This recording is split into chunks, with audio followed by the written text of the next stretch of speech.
Hello and welcome to another edition of Razorwire. Now today we are going to be talking about the SHTF scenario. How do you instant response a really high-end, difficult scenario or incident rather that has just taken place in your organization when everybody else is running around waving their hands above their heads and screaming? How can you, as the information security professional, stand as in the eye of that storm and work through the problem and make it work with a good end result? Is there a good end result that you can have? Can we take a leaf out of some of the way that the military drill in order to do wargaming? What can we do as infosec professionals to make sure that we are trained, we understand, and that we can deal with serious incidents? Now, today, I have brought in the cream of the crop in order to handle this. And I'd like to introduce him to you now.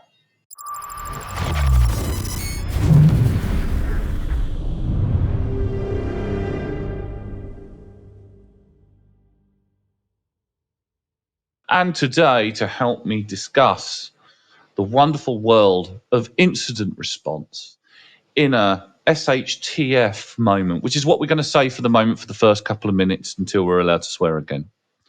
I have at least one professional. The other professional has decided not to be professional and apparently is on a golf course or possibly somewhere else, maybe down the pub. We don't actually know. We haven't found him.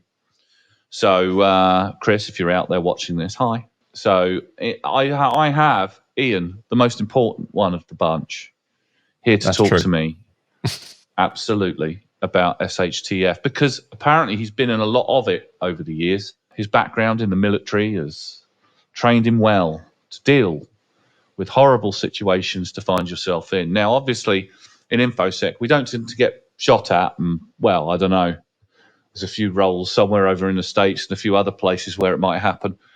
But but yes, what we're here to do today is to talk all about the wonders of SHTF. Really, I mean, what it boils down to is the human race have been dealing with terrible situations and issues that have come up over the years where they find themselves in a situation where there's a clear emergency, something bad has happened, be it somebody has stolen your food, be it somebody has tried to burn down your house, be it somebody has hacked into your systems and decided to go running rampant around, ransomwaring everything they can see and stealing all your data and telling you they're going to just send it out to the big, fat, wide world.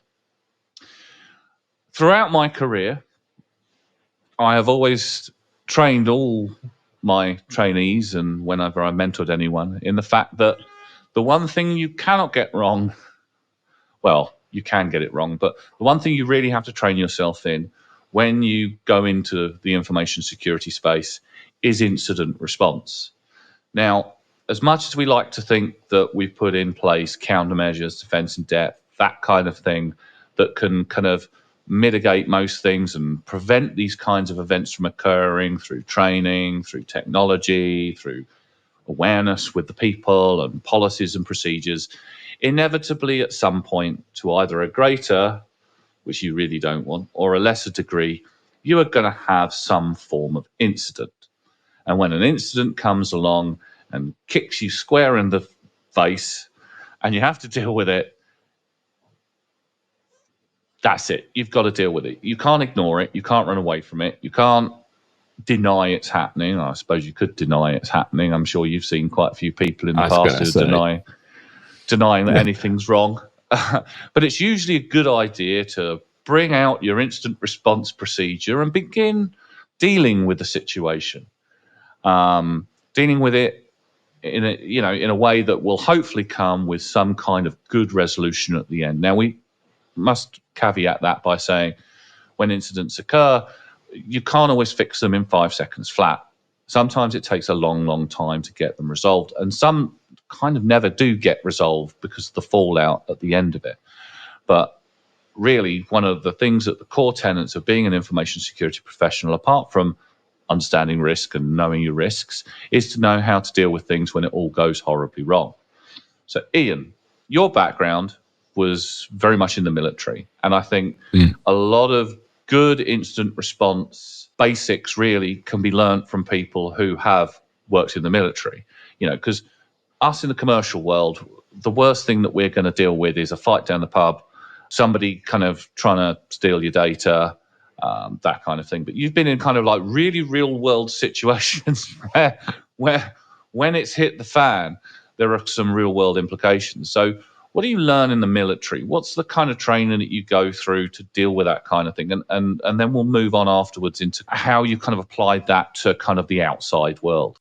Yeah, sure. It's drills, essentially. It's doing it the same thing over and over again and having that natural reaction. So you train your body, your mind, essentially, to, if the proverbial poo does hit the fan, shall we say, you can react in the right way and according, with what your SOPs might be, or if it is like you're traveling in a convoy and you get shot at, action left, you're going to go, if you're on the left hand side of the vehicle, you're going out of that left hand side of the vehicle, and then you got to keep with your guys and peel back if you need to.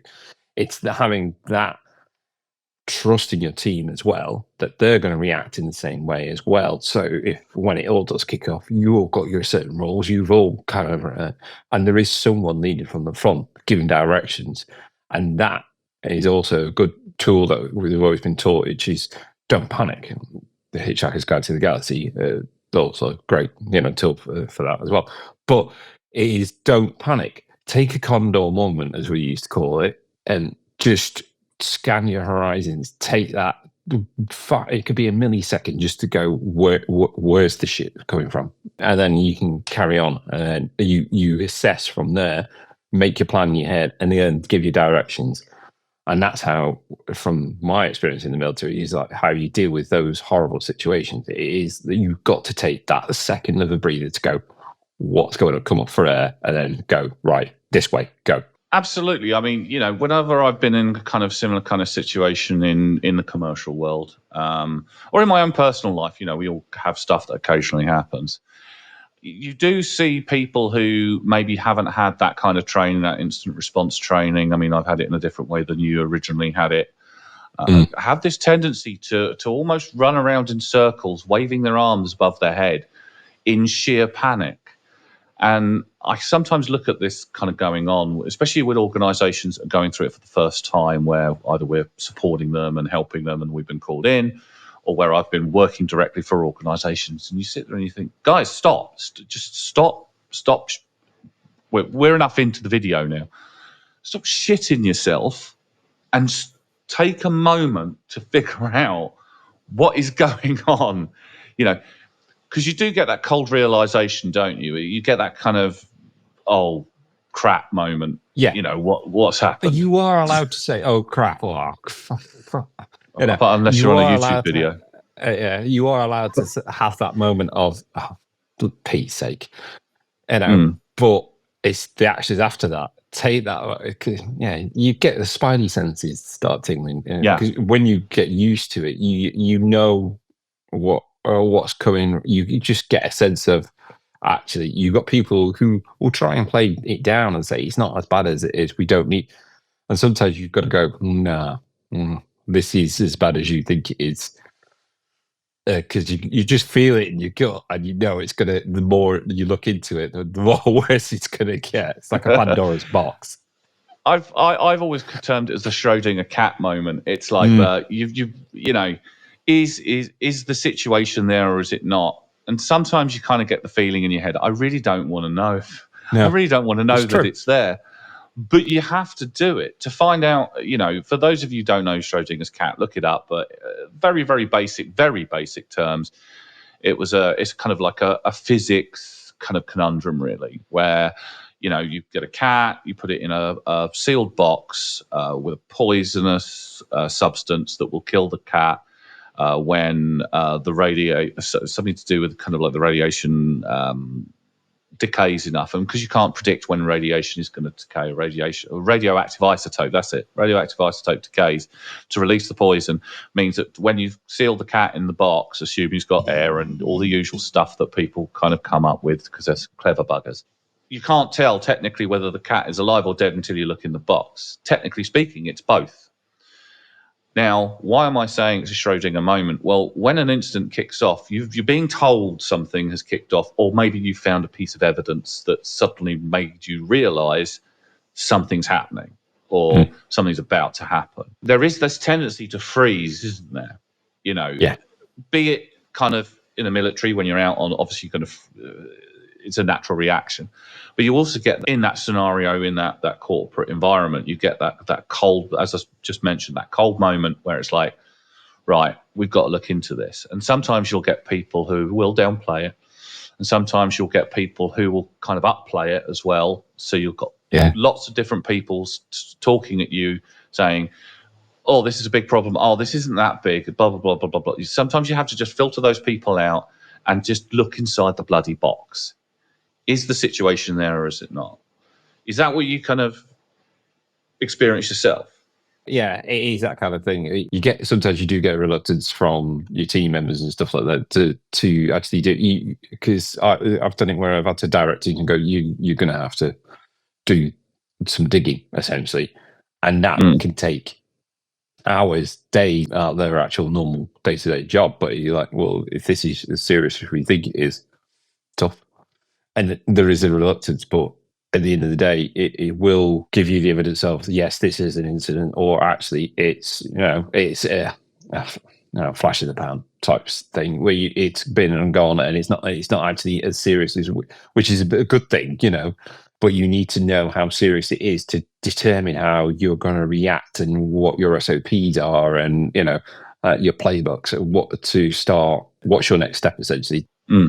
Because the way that I've always done it in all organizations that I've worked in is you categorize your incidents from P1, P2, you've got an event and an event of interest, those type of categorizations. And if you can fit it into a P1 incident, that is when everything stops. You're all on that. So the P1 in most scenarios would be kind of like the top end. That's when something really bad has happened. Like, key systems are kind of been compromised or potentially been compromised, or a significant monetary value has suddenly just disappeared into the ether.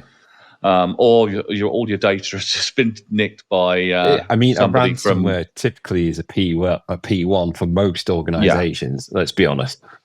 Yeah. Well, I mean, it's about the worst thing that can happen in a digital world, really, for any organization at this moment in time. And it doesn't matter necessarily what kind of data you're carrying. If it's all gone, it's all gone. That's HR data, that's PII, that's customer data, that's a potential whole treasure trove of various different levels of horror. But you've got to do that investigation. And I always say to people, you've got to be completely and utterly emotionless when you do it. The unfortunate truth is you do occasionally, and hopefully it'll never happen to any of you out there who are watching this. We've got a big contingent of kind of like young, upcoming professionals who watch this channel, and you can spot who's watching what videos. And whenever we kind of teach people about things like, incident response or risk management or whatever on the videos that we've done, we see quite a large contingent of younger people, which are usually people who are much earlier in their career. If you do experience something occasionally, every now and then, if you're really unlucky, especially if it's an insider incident, you may find yourself having to actually investigate a colleague or a co-worker or somebody you've respected or somebody you even like. So it might even be your friend. It could be your best friend who brought you into the business. And in that kind of situation, you can't afford, in all honesty, to have any emotion at all. You need the facts. It is a fact-based thing that you're investigating. What occurred? Where did it occur? How did it occur? Well, if you can, why it occurred, and who was involved. Now, hopefully, it's not an internal person, but it does happen. I mean, what kind of scenarios have you seen that are really tough on the psyche to kind of maintain your level of calm? when your trust is broken, those types of scenarios, because you feel like you've got those trust in those people, and you can then get anger involved in, which is always a bad emotion to have involved in any incident management. Let's be honest, because it kind of skews your view of it as well. You're not objective enough, and as you said, you've got to be really objective with this, and you've got to look at it almost from a detached emotional point of view. And that's the way that I've always dealt with these types of situations. My wife does call me a robot when there's stuff going on, because this is the way I just deal with things. And they'll give me the facts, and this is how we're going to do it. There's no emotion into the equation, which is not necessarily always a good thing. But it does filter out the emotions that may sway me to think, actually, we should be, or maybe it's not as bad, but when actually it is as bad as it is. Or it's the other one, type of instance that I've dealt with is when it's high pressure and you are getting it from the top, shall we say, and they want answers there and then, and you can't deliver them because you're going through your investigation. And to be frank, if you are honest with your execs and etc., and say, look, this is going to take X amount of time, possibly because there's a lot of data, or there's something that you have to trawl through, or it's we're investigation, or we're only just starting the investigation. They can be quite reasonable, and will hopefully, if you've got the support of these, that give you the resources you require there and then.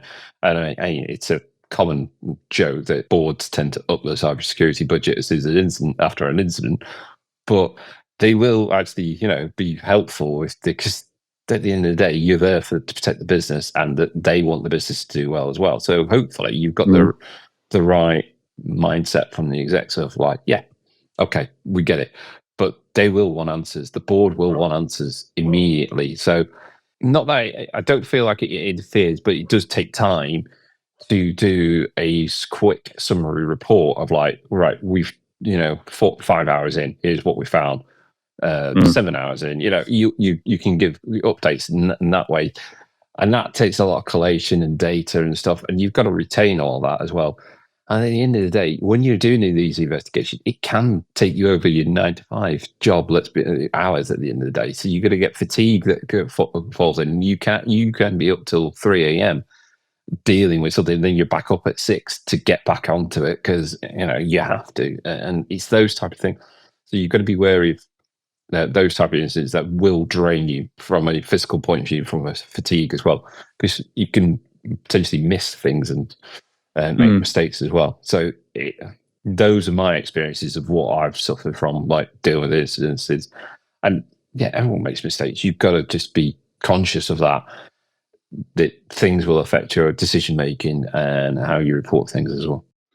It's really important, actually. I mean, the mental stress that you're under, you're absolutely right. The mental stress that you're under when there's an incident, especially if it's a really high-end incident. I mean, if it's a low-end incident and someone's just gone and done something they shouldn't have, but it's not generally affected the business in a really, really dramatic way that's going to kind of cause some significant issues, that's one thing. But when you are really, when the shit has actually hit the fan and you're looking at it and thinking, that really doesn't look good.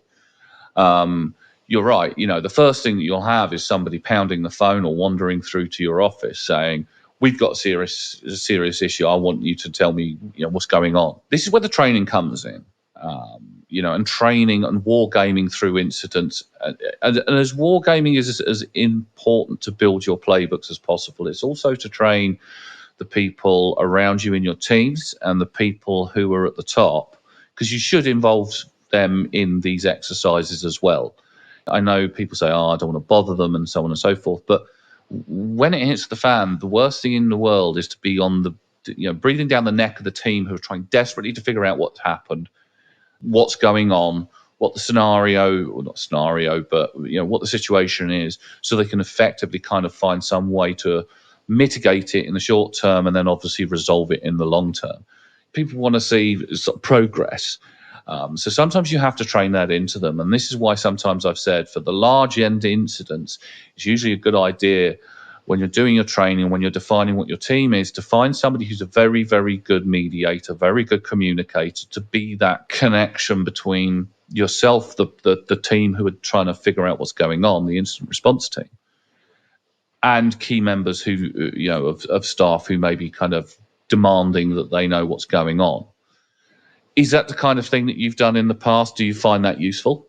Yeah, it's like involving PR or your comms team, your internal comms, or PR people, especially if it's something that's gone out of the wild. Exactly. I mean, but your internal comms people as well, if you've got an internal comms team as well, or anyone who's good at comms, as you said, they should be baked into your plans, your incident management plans as well, because at the end of the day, you're going to have to report either to the board, so you kind of they can obviously. Oh, my English is terrible. Let's be honest. I've got dyslexia, so I just mash the keyboard. It looks like sometimes, but especially when I'm under pressure as well, because you've got to get a report out. I'm not going to take that extra 5 minutes sometimes for me to rescan an email to make sure I've picked up all my mistakes. But if you've got someone who's good at that type of stuff and that can vet you the comms that are going out, and then externally as well, because sometimes if you're running a service, a SaaS platform, and you've got ransomware, it takes your entire service down. You're going to have to put comms out. You're going to have that. But what I found easy is to have those templated already.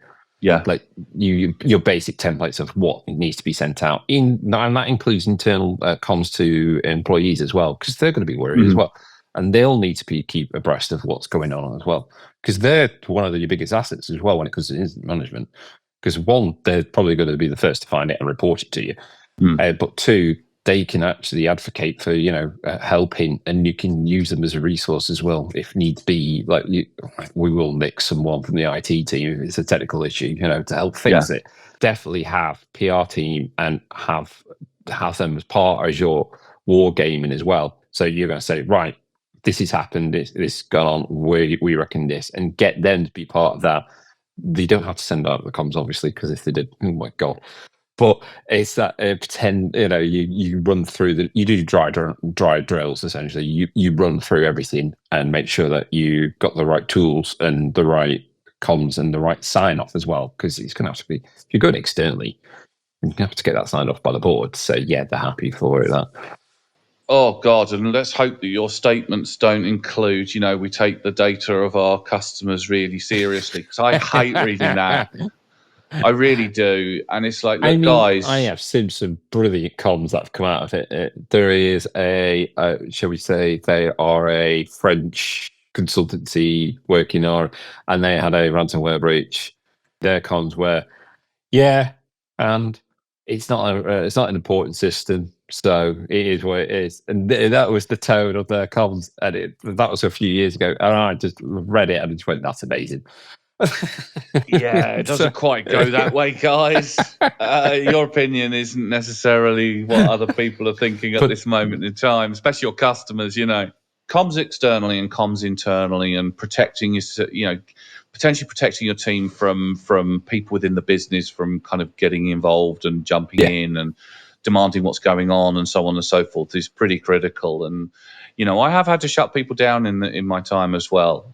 People who are trying desperately to find out what's going on, especially if you're doing an investigation that's kind of sensitive. Sometimes you have to say, look, guys, we can't communicate what's going on at this moment in time.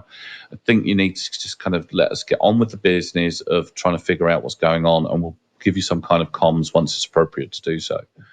But this is why it's important in many respects. And we'll move on to what happens kind of afterwards when it comes to the remediation phase in a second. But wargaming and running war games, it sounds a bit like we're playing D&D when we do these kinds of things, because but it is. It is. It is. I mean, you're not punching a dragon in the face or you have a games master. You've got someone who's running the scenario for you. And you guys are, you've all got your skill sets, and you're playing D&D. It is. But I mean, it sounds really crazy, but it was one of the things that you mentioned right at the beginning when I said, what was it like in the military? You mentioned the one important thing there, drills. Yeah. Practicing, testing things. When you look at a lot of compliance requirements now, PCI DSS, I've been a QSA for years, and you've been in ISO 27001 for years, and we've all dealt with all these different certifications, frameworks, and various other things. they're all very kind of pushed towards kind of, you've got to test this stuff. You can't just write it on a pad and then leave it in the drawer and then expect when the situation unfolds that you actually potentially need it, that you could just get that pad out and everything's going to go peachy from there and just follow the flowchart kind of thing. It doesn't work that way. You do have to test it, and there is a lot of requirements now with various different standards that force you to be able to do that. I mean, it's become quite popular, these escape room style kind of scenarios now. There's Amy Stokeswater, I believe. I hope I got her surname right there. She's doing quite a bit of that at the moment, and we've been designing war games ourselves at Razorthorn for quite a long time now in various different scenarios. I mean, I did one scenario, for instance, last year where I died, and it was about how my management team and the rest of the staff handle a significant person suddenly being removed from the equation. Loss of key person, yeah. Well, this is it, and this is when we teach incident response. We say, don't just do the stuff where it's just like someone's compromised your systems or someone's stolen your data.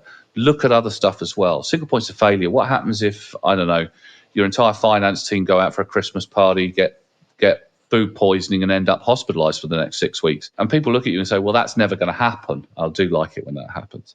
But it's like, well, do they go on a Christmas party? Yes. Okay. What happens if they do get E. coli?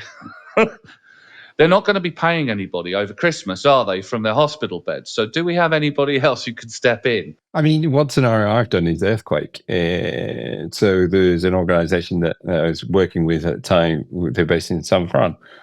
So I became an expert in earthquakes for a week. It said what Richter scale it was and stuff like that, which meant like the buildings were semi-destroyed and, so it's like 8 point. Or at least unsafe. It's a big one, yeah, but there was no loss of life. I decided to, because it was a bit too morbid, but it was more around like, can the infrastructure survive that type of incident? Because it is an incident, and you are almost going into a DR plan there as well. But they're one of the same. If you look at them, one is almost you drill your plans at the end of the day, and then that's how we managed to do that. And it still included comms. It still included key people being informed of what's going on. And to be honest, it was quite a good scenario because it fleshed in, and this is what these drills should do. It fleshes out some issues that we never had seen before. And we're like, oh, we've got a system there that we didn't realize was, well, just there, if you know what I mean. And so it kind of helped us like work out a business continuity plan out of that. And so, yeah, they think of your wildest scenarios. But I'd also say, do your top 10 often. Like, just look at OWASP top 10 type thing. And make sure you've got a playbook. So you have your overarching incident management plan. That's great, which can deal with generic incidents. But have one for like ransomware, a specific one for ransomware. I mean, I've created ones in the past that you go through whether, and there's checkpoints whether you need to report to the ICO, supervisor authority, or any the SEC if you're in the US. But then it goes through to like, do you want to pay that ransomware? Right, what are your options from that? So it builds on that, and then there's the other, obviously, like your breach of data and stuff like that. So have playbooks that are specialized for that as well, and they're all interconnected. Absolutely. I mean, back in the early days, one of the scenarios, and I'm talking sort of like 15, nearly 20 years ago now, one of the scenarios I used to do, I used to have a sliding scale of doom, and I used to think, right, what are we gonna war game today? And I used to do pandemic. And no word of a lie, people used to laugh at me, and I used to get a fair bit of criticism back in the day. Why are we doing a pandemic? That'll never happen. Well, you're not saying that now, guys, are you? If you're watching this video, seriously. But yeah, I mean, and what I find with the wargaming as well, do your top 10. I like that idea. I do it slightly differently. I look at different types of scenarios. I have 3 types of scenarios I tend to plan for. Situations where something is not where something's partially available. So something has happened whereby some of your systems or your services or your people or whatever are not fully available. Maybe system outage on a data center that's got some systems that haven't kind of failed over or something like that. Something that's kind of like recoverable and you can operate within, but not, on a compromised state. Full failure, that's where there's a full failure of something like, Azure goes down or AWS goes down, no connectivity, no nothing. All your data is gone or whatever. And then I have what I term as purgatory. And it's a situation where something's happened and it hasn't stopped the business from operating, but what it's doing is it's putting the business in a state of purgatory where it can't go one way or the other. So like key members of staff, so for instance, being arrested, like at the board level, which could feasibly happen, obviously, with Dora coming in relatively soon. Dawn raids, that's a good scenario.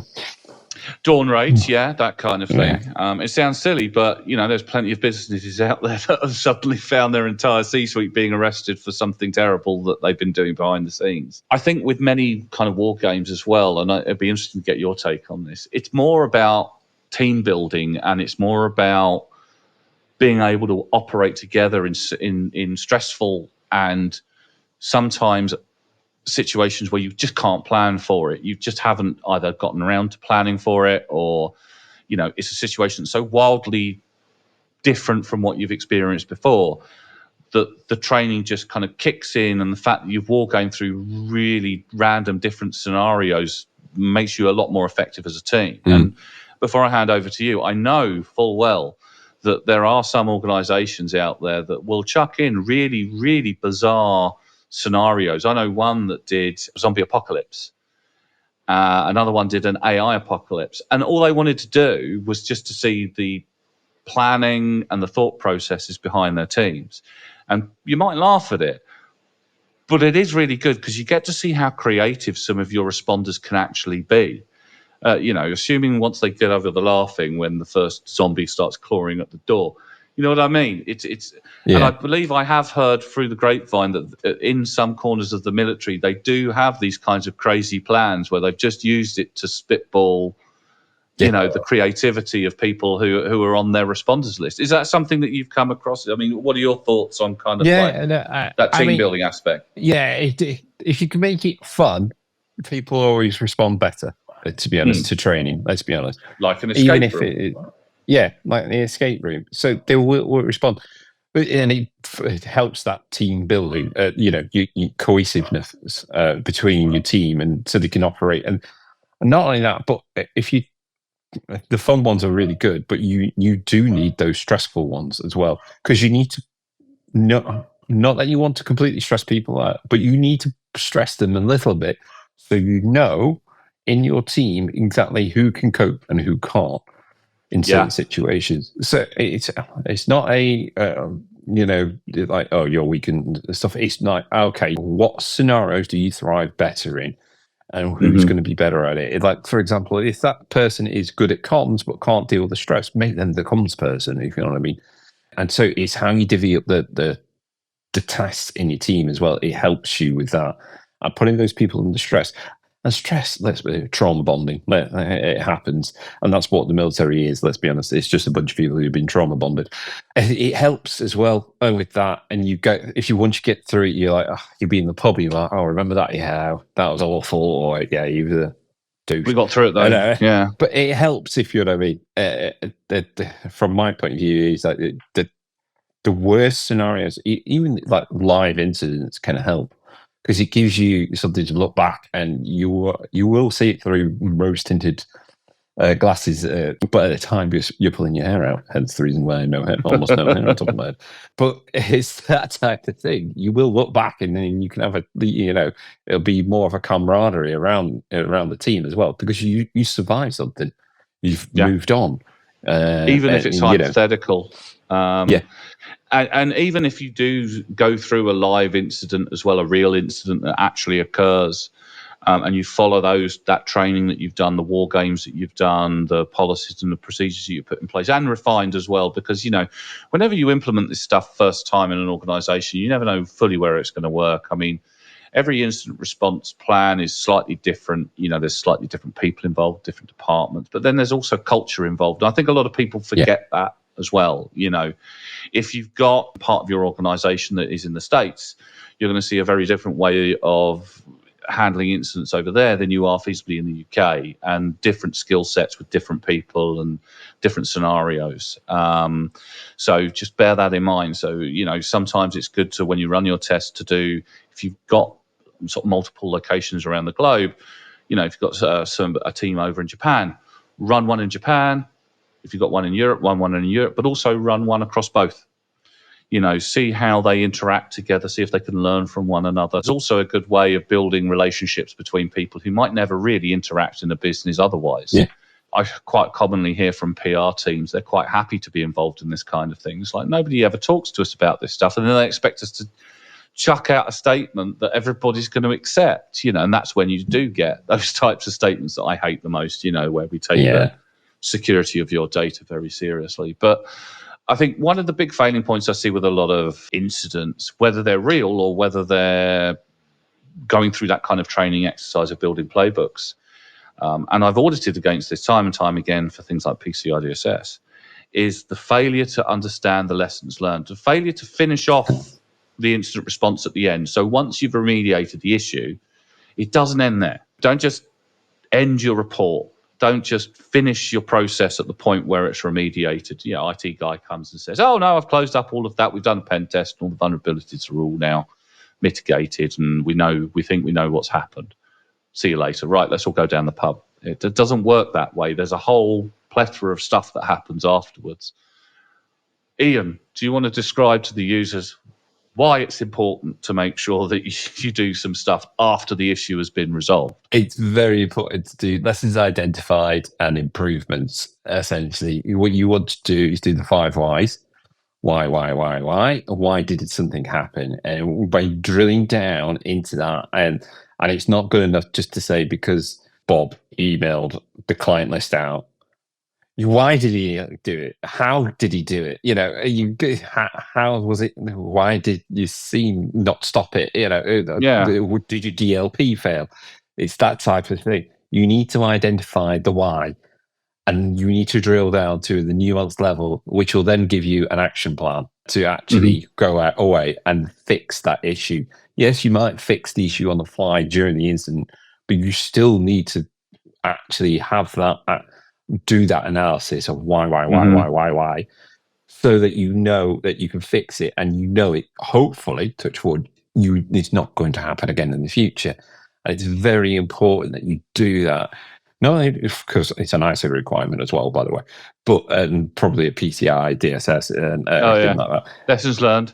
It improves the knowledge of your team as well. By doing so, you will hopefully put that in a report at the end as well, with the actions, and you will put that on a task tracker or something like that, so it gets done in your RACI or tracker if you want to go an ISO route.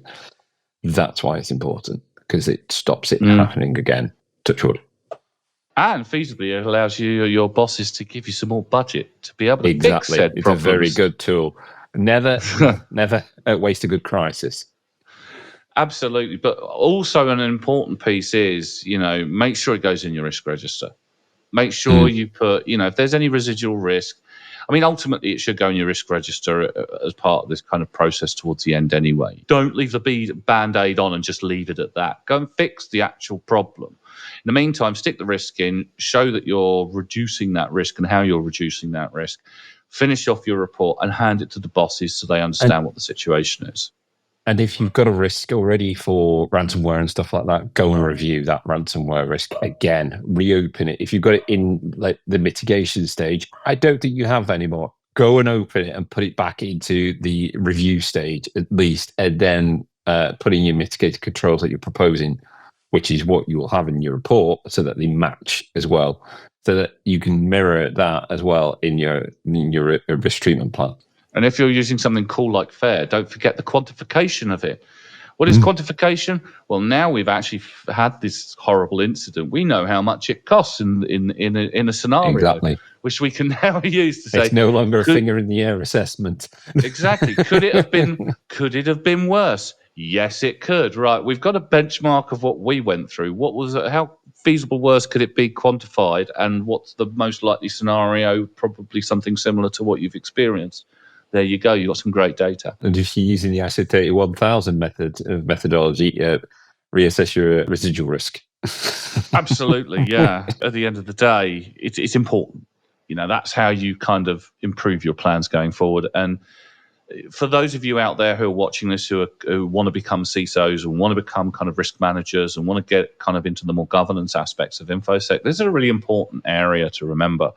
Everything feeds into everything else, but incidents, be they real or be they war gamed or escape roomed, however you want to term it, they give you an insight into how well your organization is going to fare, react, and handle incidents as they come along. As I said right at the beginning, you are going to have one. No information security professional alive, unless they've literally only been in it for 5 minutes, has ever had a whole career where they've never had an incident, and they've probably had more than one. So this is really, really important, and it does feed back into the plan. It helps promote security as to why you need it, because as Iain quite rightly pointed out halfway through this conversation, some people don't realize the risk until they actually have the incident. It's human nature. I don't know why it is, but it's just a trait that the humans have, oh, well, that'll never happen. And then boom, it does. Once you've got your incident response kind of done, even if you've tested the plan and you've never utilized the plan, you're probably a hell of a lot further along than a lot of other people are who maybe have written something 10 years ago, but they've not reviewed it. They've not updated it. They've not tested it. They've not, done anything with it for so long now that most of the people who wrote the damn thing probably aren't still even there. You know what I mean? Or they don't remember. So no, incident response is very important. Learning your lessons afterwards is also very important, and it does feed into a number of different areas. But, at the end of the day, document everything. Consider it in your kind of quarterly or annually reviews. I don't know. It's kind of changing in this world now, isn't it? I mean, DORA and various other legislations coming out are causing requirements, especially in PCI DSS, for instance, of a lot more of a kind of regular review of your incident response piece. I think a lot of people realize that annually probably isn't good enough anymore. You need to do something quarterly. And it's also implementing SLAs as well into your incident response as well, which you should have factored in anyway for any personal data breaches, because you've 72 hours, obviously, to report to the regulator if it is deemed high risk, and immediately to the data subjects. So you've got to factor that now. Wow, you quoted that like you were reading it. I'm not even reading it so well. Just document. I know it so well. I've done it so well. But if you do have everything up to date and everything, you might be a sadist like I am, and I actually quite enjoyed the other incident. Don't admit that to anybody you work for, but to be honest, it is exhilarating to see an incident response working relatively seamlessly. I mean, there's always a bit of angst, there's always a bit of horror, there's always a bit of kind of like waving, people running around waving their hands above their head with their hair on fire. But if you've trained your team well, it is nice to see when an incident does kick off that everybody's doing the bit that they need to be doing, and everybody's supporting everybody else as well. Because one of the worst incidents I've ever been through, and we've literally got 5 minutes left, involved a very lengthy period of time. It was I think it was a 4-day period we were trying to handle an incident. Something I'll go back to with something you said about, the fact that you're always available, and, sometimes you get very little sleep because you're dealing with an incident. When you have those long-term incidents, if you are running the team and you are running the incident, remember that. And shift your people, put them on shifts. Hopefully you've got double the amount of people you need for each task, or at least a primary and a tertiary. If it does look like it's going to be a long period of time, like 4 or 5 day investigation, because, let's go back to ransomware as a good example.